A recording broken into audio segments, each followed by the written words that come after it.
दरअसल भक्ति तो सब करते हैं। दुनिया में ऐसा कोई भी मनुष्य नहीं होगा जो भक्ति न करता हो। आप लोग कहेंगे अरे कहाँ हम भक्ति करते हैं, इसी गांव में 10-5 लोग भक्त हैं, बाकी तो सब ऐसे ही है। नहीं, वो भी भक्ति करते हैं। भक्ति में अंतर है। तो कोई बीड़ी की भी भक्ति करता होगा, कोई शराब की भी भक्ति करता होगा। भक्ति का मतलब प्रेम, श्रद्धा। कहीं जहाँ उसका प्रेम हो वही भक्ति करता है।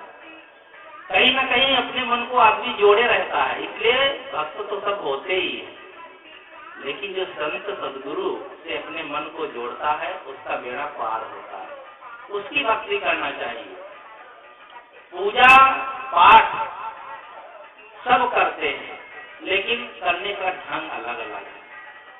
कोई देवता को लेकर के पूजा पाठ करते, कोई किसी मंदिर में जाता, कोई मस्जिद में जाता, कोई चर्च में जाता, कोई गिरजाघर में जाता है। सब अपने अपने ढंग से पूजा पाठ करते हैं।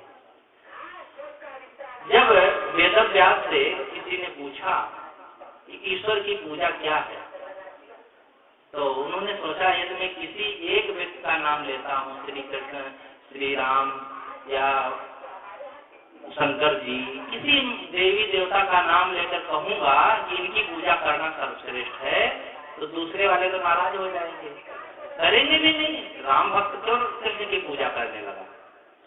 एक पत्नी थे तो पत्नी कृष्ण भक्त थी और पति राम भक्त। तो पति कहे चलो राम मंदिर में चलना है, हम नहीं जाएंगे, तुम जाओ, हम जाएंगे कृष्ण मंदिर। दोनों में तनातनी नहीं, भोजन एक साथ करें, रहे एक घर में, लेकिन मंदिर जाना हो तो अलग अलग, निपटता ही नहीं था। दोनों भक्त थे। एक बार गुरु जी के पास आए, कहा महाराज ये मेरे पति हैं ना, मुझे बहुत परेशान करते हैं। जब वो कहते हैं चलो राम मंदिर में, चलो राम मंदिर में, मैं तो कृष्ण की पुजारी हूँ, मैं तो कृष्ण भक्ति करती हूँ, मैं क्यों राम मंदिर में जाऊँ? हमने कहा समझ गए साहब, ये दोनों में ये राम और कृष्ण को लेकर के तनातनी है, और राम कृष्ण मिले दोनों को कोई किसी को नहीं है, ना तो दर्शन हुए हैं, बस अपने मन ही में तनातनी कर रखे हैं। तो उन्होंने कहा अच्छा ये बताओ, तुम्हारे घर में देवर हैं, जेठ हैं? हाँ सब हैं। कहा तो तुम भोजन बनाती हो तो अपने ससुर को, देवर को, जेठ को देती हो कि नहीं? कहा देती हूँ। और पति को? पति को भी सबको देती हूँ। इसी प्रकार से तुम समर्पित हो कृष्ण को, चलो कृष्ण को समर्पित हो, उन्हें अपना भगवान मानती हो, आराध्य मानती हो, ठीक है। तो भोजन तो जो सबको देती हो, तो इसी तरह से इनके साथ में राम मंदिर में चली जाओगी, हाथ जोड़ लोगी तो क्या घट जाएगा? अरे कहा इस तरह से कहे तो हम तो चली जाए, ये कहते हैं हमारे राम बड़े हैं, तब हम कैसे चली जाए? तो ये बड़े छोटे की कोई बात नहीं। तो वेदव्यास जी ने एक बहुत बढ़िया सूत्र कहा, और सार्वभौमिक जो सबके लिए है, वो किसी एक मत मजहब संप्रदाय के लिए नहीं है। ये संप्रदाय जो ऐसे होते हैं ना, यही दुख का कारण होते हैं। हम इस संप्रदाय में हम कबीरपंथी हैं, अब कबीरपंथी है तो दूसरे वाले कहते हैं वो कबीरपंथी, उनका सत्संग सुनने से क्या मतलब, हमारा तो पंथ दूसरा है, हम दूसरे सत्संग करेंगे। अरे सत्संग में भी पंथ नहीं जोड़ा जाता है, सत्संग तो सत्संग होता है, सत्य का संग, ज्ञान की चर्चा, धर्म की चर्चा, आत्म कल्याण की चर्चा जहाँ होती हो वो सत्संग है। वो किसका है? राधा स्वामी का है कि संत मत का है कि कबीर मत का है, इससे क्या लेना देना? लेकिन सब लोग ये अपनी मेड़ बांधे रहते हैं अलग अलग। ये सांप्रदायिकता बहुत फैलाती है। संप्रदाय दुनिया में अनादिकाल से अपने अपने ढंग से रहे और रहेंगे भी। संप्रदाय रहे तो कोई बुराई नहीं है, लेकिन सांप्रदायिकता न रहे, हमारे अंदर हट ना रहे कि हम इन्हीं को मानेंगे, दूसरे को मान ही नहीं सकते हैं, ये कुछ ना रहे। सब अपने अपने ढंग से पूजा प्रार्थना करते हैं। अरे एक विचार के पुत्र पिता पुत्र नहीं होते हैं। पिता कहता इसमें जो है चना बोया जाए, तो कहता वो गेहूं बोया जाए, वो कहता गन्ना बोया जाए। अरे पिता पुत्र के विचार नहीं मिलते हैं, आपस में सास बहू के विचार नहीं मिलते हैं, तो पूरी दुनिया के विचार एक कैसे हो जाएंगे? इसलिए धर्म के क्षेत्र में भी ये विचार अलग अलग होंगे। इसलिए सांप्रदायिकता नहीं होनी चाहिए, हटता नहीं होनी चाहिए। तो वेदव्यास जी ने कहा ईश्वर की पूजा क्या है, एक प्रश्न जब किसी ने किया तो उन्होंने कहा रागात द्वैतम हृदय वाक दुष्टा निषाद भी हिंसा भी रहता काया एतत् ईश्वर पूजन। हमारा मन चित्त राग द्वेष से रहित हो। रागा द्वेषम हृदय वाक दुष्टांताद भी, हमारी वाणी गाली निंदा झूठ से रहित हो।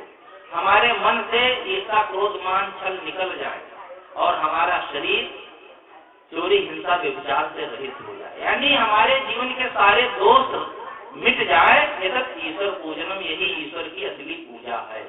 आप कहेंगे ये तो कौन पूजा है?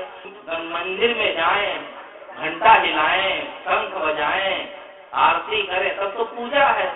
और बस ये राग द्वेष से रहित हो जाए तो काहे की पूजा है? अरे यही तो सबसे बड़ी पूजा है। मंदिर में जाते हैं आप, पूजा पाठ करते, सब कुछ करते हैं, सत्संग में बैठ करके खूब कथा कीर्तन झूम झूम कर सुन लेते हैं, गा लेते हैं, और घर में जाते हैं तो लड़ाई शुरू कर देते हैं, डांटना फटकारना शुरू कर देते हैं। एक लड़का सत्संग में नहीं आता था, प्रेमी था, तो साहब ने कहा तुम आते नहीं, तुम्हारे पिताजी आते हैं। तो कहा साहब सत्संग में आने से क्या होता है? अरे कहा वहाँ आने से ज्ञान मिलता है, स्वभाव का सुधार होता है। कहा पिताजी का क्यों नहीं हुआ? पिताजी का क्यों नहीं हुआ? हम पिताजी जब सत्संग से आते हैं तो तुरंत गाली देना शुरू करते हैं। अभी तक पड़वा बैठ बांधा है, वो प्यारा नहीं डाले, ये नालायक तो पता नहीं कैसी कैसी गाली देते, हम तो साथ नहीं बोल पाते हैं। क्या सुधार हुआ? जब पिताजी का नहीं होता तो हम सोचते जब सत्संग में जाते हैं इनका सुधार नहीं हो तो हमारा क्या होगा, हम क्या करें जाकर के? ये कोई बात नहीं है। अब कोई अपना स्वभाव नहीं सुधारता है वो जाने, लेकिन ये तो निश्चित है कि सत्संग से सुधार होता है। हमारे जीवन के यदि दोष दूर हो जाए तो निश्चित है कि हमारे जीवन में सुधार होगा।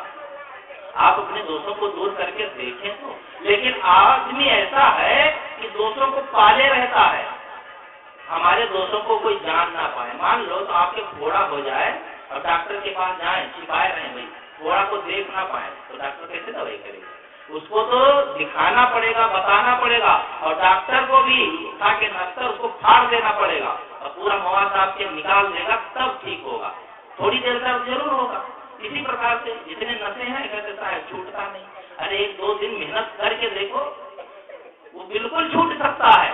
और 1-2 दिन आपका कष्ट होगा, थोड़ी सी मेहनत पड़ेगी, उसके बाद सदा के लिए छुट्टी मिल जाएगी। लेकिन दृढ़ संकल्प हो, संकल्प दृढ़ नहीं होगा तो कभी जीवन में नहीं छूट सकता है। 50-50, 40-40 साल तक नशा करने वाले दृढ़ संकल्प कर लेते, एक दिन में छोड़ देते। बिहार में एक जगह कार्यक्रम था, तो वहाँ पर कार्यक्रम खत्म हुआ तो गुरुजी से निकले घूमने के लिए, तो गली में ही पतली गली थी, तो वहीं एक आदमी बैठा गांजा पी रहा। तो गुरुजी खड़े हो गए, 2-3 संत और थे साथ में। तो उन्होंने सोचा क्या धुआं थोड़ा कम हो जाए तो निकले। हम लोगों को धुआं ही नुकसान करने लगता है, कोई बीड़ी पीता भैया दूर चले जाओ। अब उनको नाराजगी तो होती होगी, बाबा लोग जहाँ बैठने भी नहीं देते, बीड़ी भी नहीं पीने देते। और तो लोग देखे तो आए भैया बंद करो, महाराज जी को निकल जाने दो। साहब ने कहा अरे भैया ये क्या पी रहे हो? कहा महाराज गांजा। गांजा, इससे क्या फायदा होता है? फायदा कुछ नहीं, आदत पड़ गई है। तुम्हारा क्या नाम है? मैंने कहा मेरा नाम राम अभिलाष। अरे कहा मेरा नाम तो अभिलाष है, तुम्हारा नाम राम अभिलाष, हमसे भी बड़ा नाम, मेरे नाम को भी बदनाम करते हो, ये गांजा पीते हो, लोग क्या कहेंगे? इसको छोड़ दो। अच्छा महाराज, आदमी के अंदर कुछ दृढ़ संकल्प होता है और संत पुरुषों को देख करके उसके अंदर कुछ और तरह के भाव होते हैं।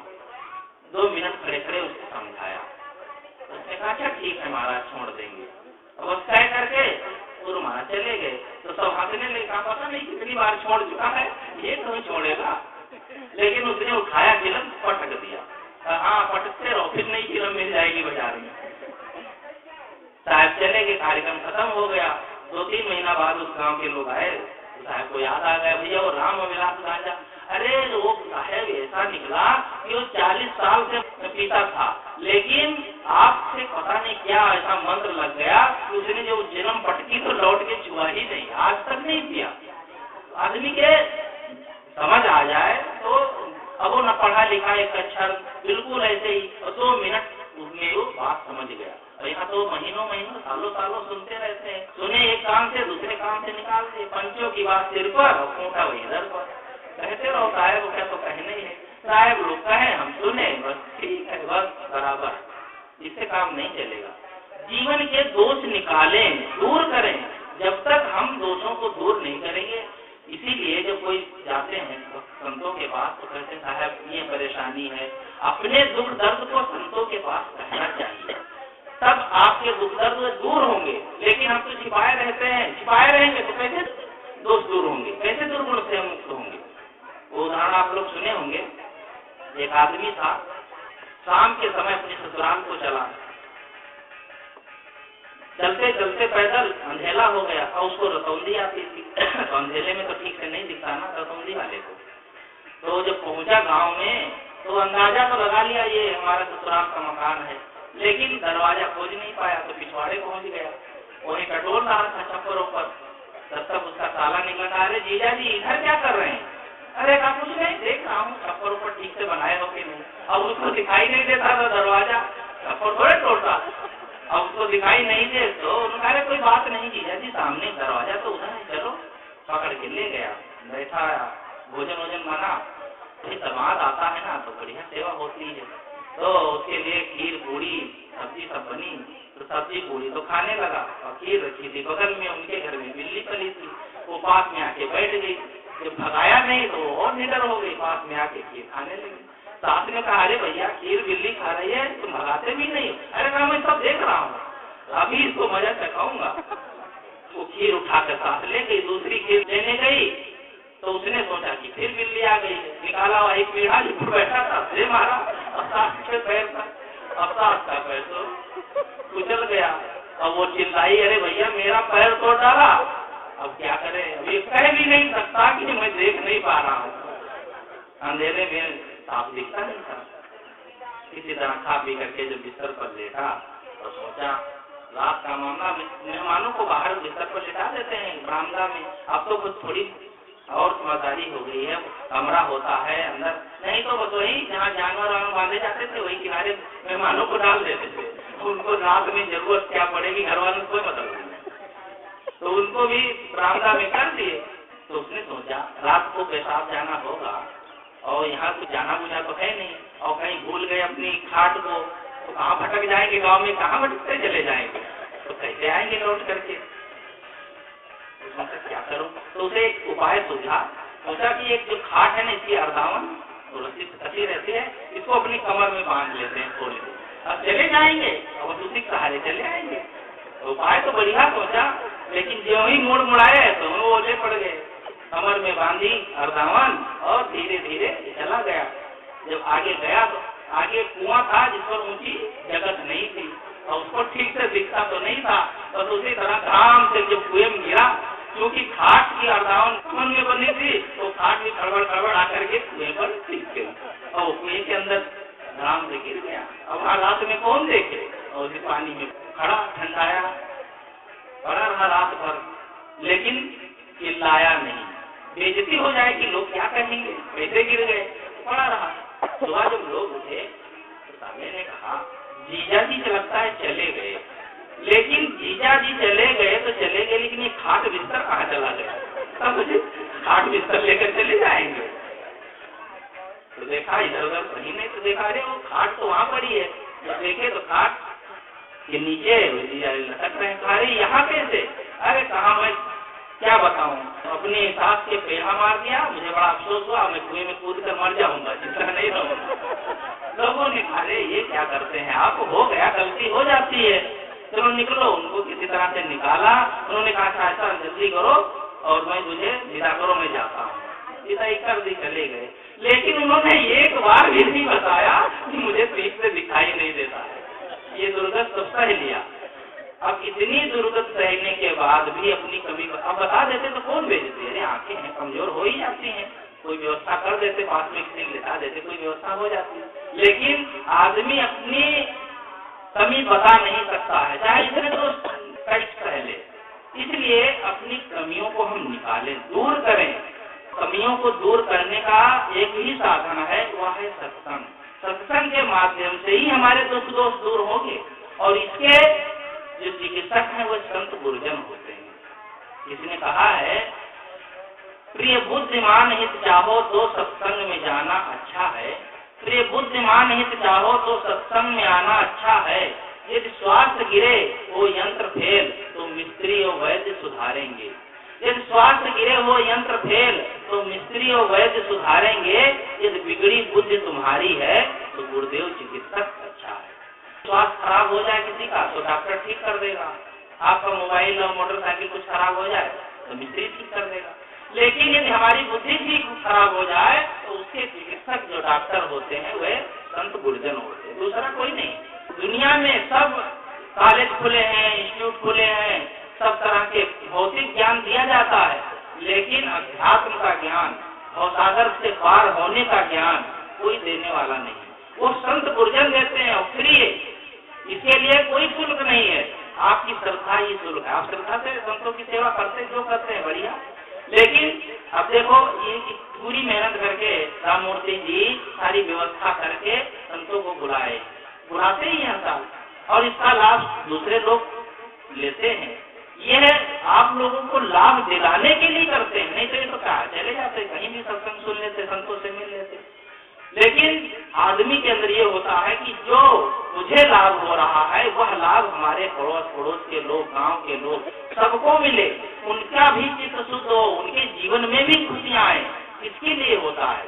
इसलिए अपने जीवन में की खुशी के लिए हमें चाहिए कि हम अपने जीवन को खुशहाल बनाएं, और वह होगा जब हमारे जीवन के दोष दुर्गुण दूर होंगे। जीवन में जितने दुख दिखते वे निज दोषों के कारण ही, और जिसको जितना ज्ञान नहीं वह दोष मिटाना क्या जाने। प्रतीक जी ने कहा है जीवन में जितने दुख हैं वे हमारे दोषों के कारण है। हम अपने दोषों को दूर करें तो दुख दूर हो जाएंगे। लोग कहते हैं अरे क्या सब तो शराब पीते हैं, हम तो बीड़ी पीते हैं 10 पैसे की बीड़ी, इसमें क्या है। एक दोष के लिए साहब लोग बहुत कहते, पान पराग थोड़ा सा खाते हैं तो 2-4 खाते हैं।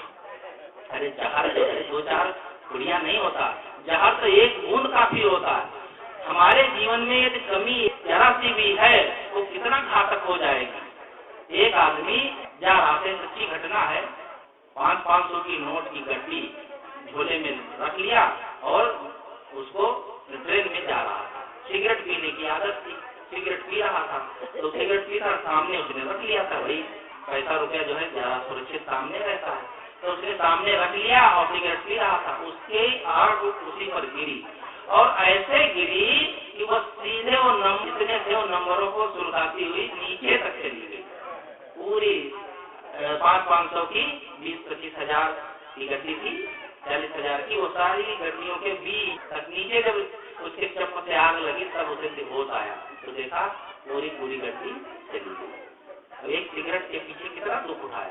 आदमी के अंदर दोष है उन्हें दूर करें, छोटे छोटे दोषों को दूर नहीं करना चाहते, सोचते हैं इसमें क्या होता है। एक मुझे उदाहरण याद आया, एक दर्जी था, टेलर मास्टर, वो कटिंग का काम करता था और उसके साथ ही सिलाई करते थे। कितने लोग होते हैं कि उनकी आदत अपनी आदत से मजबूर होते हैं, तो उसकी आदत थी कि कपड़ा थोड़ा चुरा लेता था। किसी का कपड़ा है भले उसका पैंट शर्ट खराब हो जाए लेकिन थोड़ा कपड़ा जरूर चुरा ले, अब उसकी आदत। लेकिन जो गलत करता है ना उसके संस्कार ऐसे बन जाते हैं। एक दिन वो सोया था तो उसने देखा कि मैं चला गया हूँ स्वर्गलोक, वहाँ पर लाल पीली हरी नीली तरह तरह रंगों की झंडियां लगी हैं। तो उसने पूछा कि भाई ये झंडियां क्यों लगी मेरे स्वागत में? कहा अरे स्वागत में नहीं, तुमने जितने कपड़े चुराए हैं वह उन्हीं की सब झंडियां हैं, सोच लो। अरे बाप रे, इतना कर्म में फल भोगना पड़ेगा। वो घबरा गया, जब घबराया तो उसकी नींद खुल गई। नींद खुली तो उसने सोचा ये तो बड़ा गलत है, भाई ये सब कपड़ा चुराना ठीक नहीं है, लोगों का नुकसान करते हैं, चीज खराब होती है। आज से मैं बिल्कुल कपड़ा चुराऊंगा नहीं, लेकिन भूल भी हो सकती है। तो दुकान पर गया तो कहा देखो ये अपने साथियों से कि मैं जब कभी कोई कपड़ा चुराने लगूं, काटने लगूं चोरी से, तो तुम कह देना वस्ताद झंडी। ये क्या है? तब बता कह देना वस्ताद झंडी, मैं समझ जाऊंगा, कभी भूल हो सकती है। बहुत दिन बीत गए, 2 महीना 2 महीना तक वो अपने मन को रोके रहा। एक दिन विदेशी कपड़ा बढ़िया देखा, तब उसका मन डुल गया। सोचा अरे चलो कोई बात नहीं, एक रुमाल ही निकाल लेते हैं। फिर मन में आया अरे इतने दिन तक नहीं किया, आप क्यों करें? बस आत्मा और मन में ऐसा संघर्ष हुआ कि मन जीत गया। उसने सोचा चलो कोई बात नहीं, एक रुमाल तो निकाल ही लेंगे। जैसे ही रुमाल काटने लगा चोरी करके, पीठ पीछे करके एक आदमी ने देख लिया, उसके साथी ने कहा उस्ताद झंडी, वो सुना ही नहीं। दूसरे ने कहा अरे उस्ताद झंडी, अब सब चिल्लाने लगे उस्ताद झंडी उस्ताद झंडी। तो मुड़ करके कहता है तुम लोग क्यों चिल्ला रहे हो उस्ताद झंडी उस्ताद झंडी? अरे इतनी झंडियां जहाँ लगी थी झंडी और लग जाएगी। मतलब इतनी गलतियां हो गई, ये गलती और सही। यही कारण है कि आदमी का सुधार नहीं होता है।